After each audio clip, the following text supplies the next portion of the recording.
Now turn to section 3 on page 55.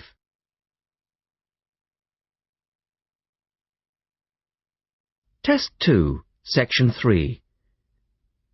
In this section, you will hear a discussion about a system of writing for the blind known as Braille.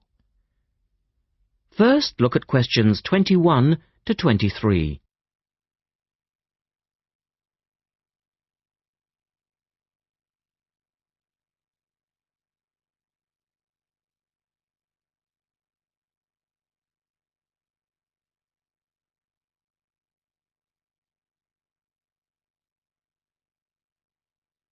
Now listen to the first part of the discussion and complete the notes for questions 21 to 23.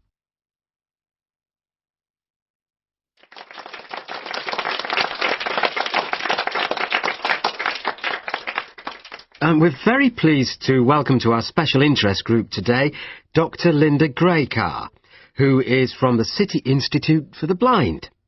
Linda is going to talk to us about the system of writing for the blind known as Braille. Linda, welcome. Thank you. Now, we'd like to keep this session pretty informal, and I know Linda won't mind if members of the group want to ask questions as we go along. Well, let's start with an obvious one. What is Braille, and where does it get its name from? Well, as you said, Braille is a system of writing used by and for people who cannot see. It gets its name from the man who invented it, the Frenchman Louis Braille, who lived in the early 19th century. Was Louis Braille actually blind himself? Well, he wasn't born blind, but he lost his sight at the age of 3 as the result of an accident in his father's workshop. Louis Braille then went to Paris to the National Institute for Blind Children, and that's where he invented his writing system at the age of only 15 in 1824, while he was at the Institute.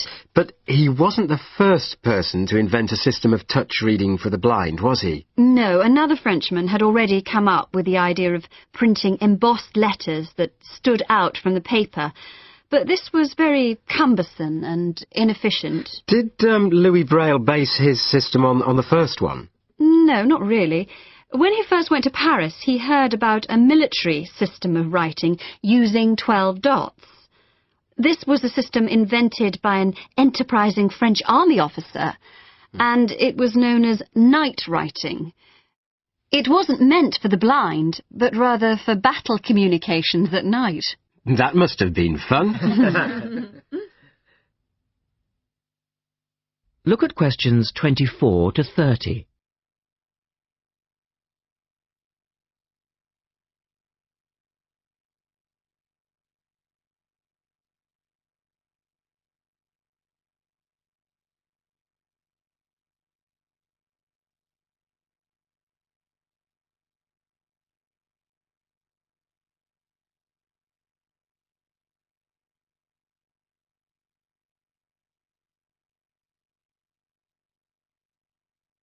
Listen carefully and answer questions 24 to 30.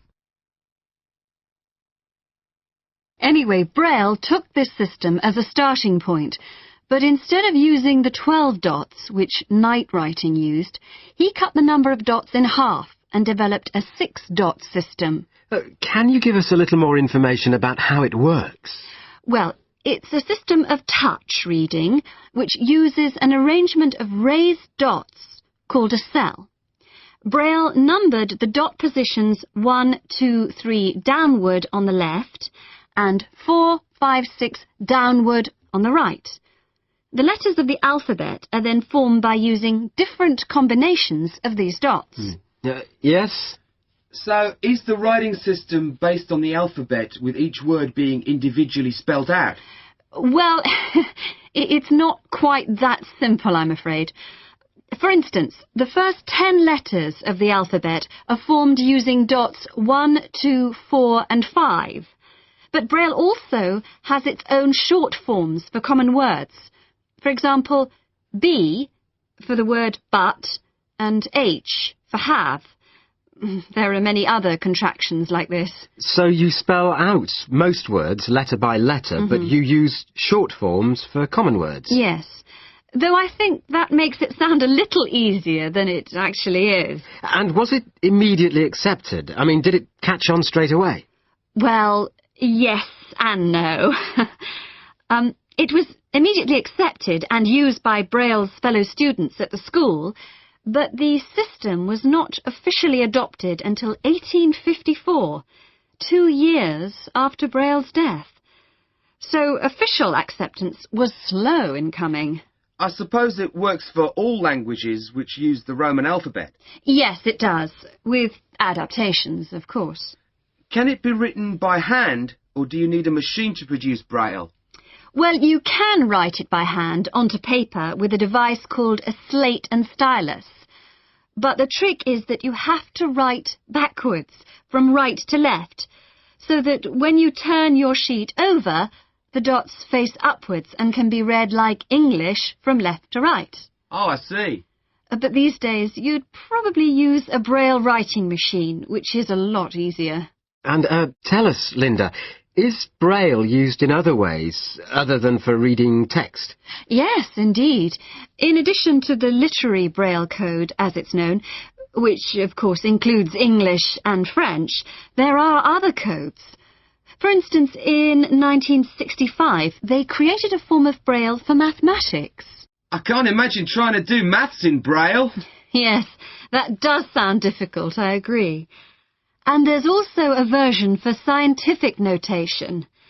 Oh, and yes, I almost forgot. There is now a version for music notation as well.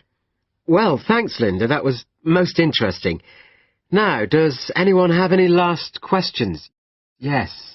Roughly how long does it take to learn to read Braille? Can you do it in a